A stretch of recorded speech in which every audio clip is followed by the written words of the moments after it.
Welcome back to our channel Info 366. இன்னைக்கு என்ன இன்ஃபர்மேஷனோட நான் உங்களை வந்து சந்திக்கிறேன் அப்படின்னா, உலகத்துல இருக்க பெரிய பணக்காரங்க, கோடீஸ்வரர்கள், அதிபர்கள், அரச குடும்பத்தை சேர்ந்தவங்கன்னு எல்லாருமே கேட்டு நடுங்கிற ஒரு பேர் எது தெரியுமா? கிஸ்லேன் மேக்ஸ்வெல். யார் இவங்க? எப்ஸ்டைன் ஃபைல்ஸுக்கும் இவங்களுக்கும் என்ன சம்பந்தம்? அந்த தீவுல இவங்க என்ன பண்ணிட்டு இருந்தாங்க? அந்த தீவுல ஒரு மர்மமான கோயில் இருக்கிறதா சொல்றாங்க. இதெல்லாம் உண்மையா? இத பத்தி நீங்க முழுசா தெரிஞ்சுக்கணும் அப்படின்னா இந்த வீடியோவை ஃபுல்லா பார்க்கணும். எப்ஸ்டைன் ஃபைல்ஸை பத்தி உங்க எல்லாருக்குமே தெரியும். இந்த எப்ஸ்டைன் ஃபைல்ஸ்ல எப்ஸ்டைனுக்கு பிரெயினா இருந்தவங்க தான் இந்த கிஸ்லேன் மேக்ஸ்வெல். பிரிட்டனோட மீடியா அதிபர் ராபர்ட் மேக்ஸ்வெல் அவங்களோட பொண்ணு தான் இவங்க. ஆக்ஸ்போர்ட் யூனிவர்சிட்டியில தான் இவங்க வந்து படிச்சிருக்காங்க. இவங்க வந்துட்டு வேலை செஞ்சோ இல்ல பெரிய பிசினஸ் பண்ணியோ அந்த மாதிரிலாம் எந்த ஒரு சொத்துமே சேர்க்கல. அப்பா பணத்துல ஊதாரியா தெரிஞ்சிருக்காங்க. கிளப்பு, பப்பு இந்த மாதிரிலாம் போயிருக்காங்க. சில பார்ட்டிகளுக்கும் போயிருக்காங்க. அங்க விஐபி அவங்களோட கான்டாக்ட் வந்து கிடைச்சிருக்கு. 1990ல அவங்க அப்பா ராபர்ட் மேக்ஸ்வெல் அவர் இறந்ததுக்கு அப்புறமா இவங்க வந்துட்டு அமெரிக்காவுக்கு வர்றாங்க.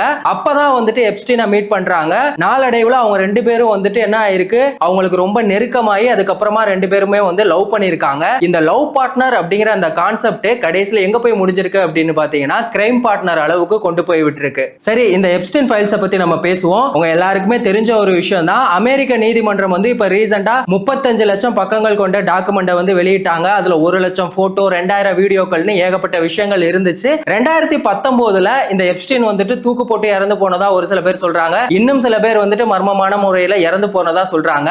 இதுல சம்பந்தப்பட்ட இந்த கிஸ்லேன் மேக்ஸ்வெல் அவங்க வந்துட்டு அவரு இறந்து போனதுக்கு அப்புறமா வந்து தலைமறைவாயிருக்காங்க. அவங்கள FBI, அதாவது நம்ம ஊர்ல CBI அப்படின்னு சொல்ற மாதிரி அங்க அமெரிக்கால டாப் இன்வெஸ்டிகேஷன் டீம் அவங்க வந்துட்டு அவங்கள வந்து தேடி இருக்காங்க.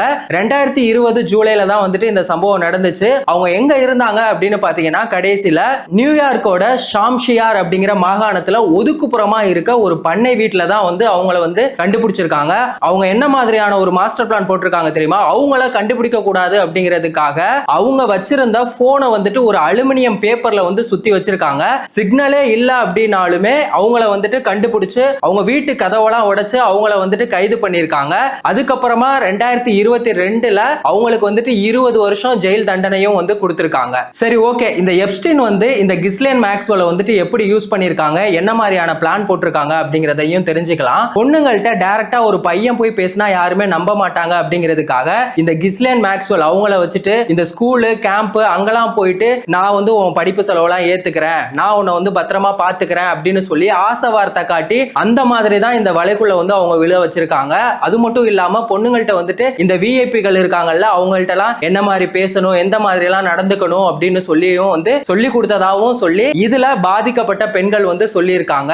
இந்த எப்ஸ்டைன் ஃபைல்ஸ்ல அந்த ஒரு தீவு ஒன்னு சொல்லியிருந்தாங்கல்ல, அந்த தீவோட பேரு என்ன அப்படின்னு பாத்தீங்கன்னா லிட்டில் ஜெயின்ஸ் ஜேம்ஸ் அந்த தீவோட பேரு. இப்போ அதை வந்துட்டு குழந்தைகளோட நகரம் அப்படின்னு வந்து சொல்றாங்க. அந்த தீவுல இவங்க என்ன பண்ணாங்க அப்படின்னா இந்த மாதிரி விஐபிகள் வந்துட்டு ரகசியமா மறைமுகமா இருக்கும்போது அதை வந்துட்டு அவங்களுக்கே தெரியாம போட்டோ எடுக்கிறது, ஆடியோ ரெக்கார்ட் பண்றது, வீடியோ எடுக்கிறது, இந்த மாதிரியான வேலைகளை தான் வந்துட்டு இந்த கிஸ்லேன் மேக்ஸ்வெல் பார்த்திருக்காங்க. எதுக்காக அப்படின்னா இதுல சம்பந்தப்பட்ட விஐபிகள் என்னைக்காவது நமக்கு எதிராக திரும்பிட்டாங்கன்னா அவங்கள பிளாக்மெயில் பண்றதுக்காக தான் அவங்க வந்து இந்த மாதிரியான வேலைகளை வந்து பார்த்திருக்காங்க. இந்த தீவுல வேலை பார்த்த சில பேர் என்ன சொல்றாங்க அப்படின்னா இந்த தீவோட டாப்ல ஒரு கோவில் மாதிரி ஒரு கட்டிடம் வந்து இருந்ததா சொல்றாங்க. அந்த கட்டிடத்துக்கு கீழே வந்து ஒரு சுரங்க பாதை இருந்ததாகவும் சொல்றாங்க. அந்த சுரங்க பாதைக்கு கீழே இருந்த பகுதியில தான் வந்துட்டு அந்த பாதிக்கப்பட்ட குழந்தைகள் இருக்காங்கல்ல, அந்த பாலியல் வன்கொடுமைக்கு ஆளான குழந்தைகளை எல்லாம் வந்துட்டு அங்கதான் வந்து அடைச்சு வச்சிருக்காங்க. லோலிட்டா எக்ஸ்பிரஸ் அப்படின்னு சொல்லக்கூடிய ஒரு விமானத்துல தான் வந்து கூட்டிட்டு போய் அந்த தீவுல வந்து அவங்க வந்து அடைச்சு வச்சிருக்காங்க. ஒரு பெண்ணே இத்தனை குழந்தைங்களோட வாழ்க்கையை அழிச்சிருக்கிறது தான் வந்து ரொம்பவே கொடுமையான ஒரு விஷயமா இருக்கு.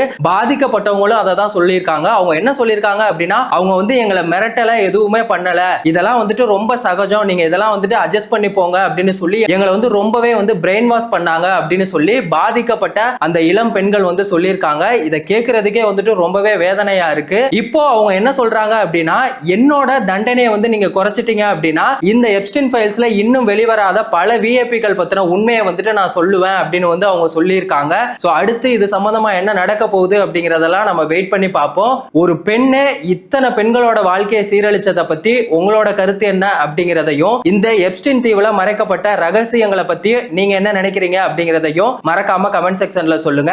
எந்த ஒரு ஒரு இன்ஃபர்மேஷனா இருந்தாலும் அது 5 நிமிஷத்துல தெரிஞ்சுக்கணும் அப்படின்னா நம்மளோட சேனலை மறக்காம சப்ஸ்கிரைப் பண்ணிடுங்க. வேறொரு வீடியோல வேறொரு இன்ஃபர்மேஷன்ல நான் உங்களை வந்து சந்திக்கிறேன்.